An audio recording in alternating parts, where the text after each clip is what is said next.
quick fire round of questions here to the group, everybody, as we have Milan here. We'll start with you, Milan, and then obviously Neds and Augie. I'd love for you to join in, as obviously he is a vital part of not just Liverpool's roster, but a big name in the Premier League. Milan, what have you thought of Virgil van Dijk's performances at the World Cup so far?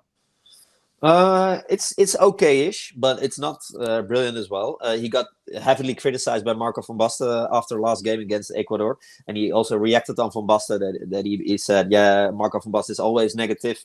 It's easy to make an analysis out of the Netherlands. 2 days later, he said, I shouldn't have reacted the way I did. So there is some criticism about him, but still, he's our leader. He's our big leader, so he will always be your captain. But he is not playing the World Cup as we expected him. And he, in the past, he also mentioned, I would like to play 4-3-3 because Liverpool plays 4-3-3. He's used to play just with one defender next to him in the center. So he's not really used to this 3-4-1-2, whatever it may be, system. So he's okay, but he's not the defender he used to be in his best time at Liverpool.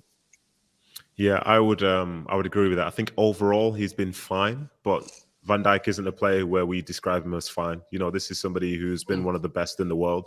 So in terms of some of the mistakes that he's maybe made in terms of decision making, he is being punished to a certain extent, and you just hope that for the later stages of this tournament, he doesn't make some of those little errors, because most of the game is completely fine. But when you play at the back, you can't afford a single error against some of the best attackers in the world.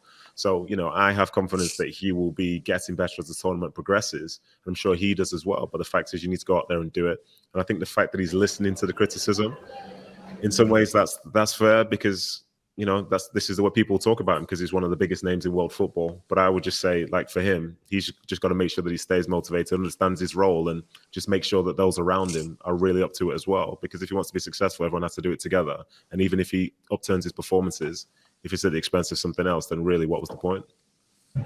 I think with Van Dijk, I agree with the guys. But I do think that if the Dutch play England in the next round, I think facing Harry Kane would be good for Van Dijk. I think he's a sort of player that needs the challenge of playing against a fellow, you know, top player. I think Van Dijk at times looks a little bit bored. I think it looks like it's a bit too easy for him, and he can switch off a little bit. But playing against Harry Kane, that wouldn't be the case. And I think he's got a pretty good record against Kane. I think physically he matches up well. I think pace-wise he can match him as well. So maybe that will bring out the best of Van Dijk. The challenge of having to really focus on the opponent rather than just looking at who's, you know, Mane wasn't playing for Senegal, and, you know, Ecuador and Qatar weren't really going to challenge him. So maybe that's what he needs. Maybe he does need that kind of real threat. Thank you very much for watching ESPN FC on YouTube. For more highlights, analysis and exclusive content, be sure to subscribe.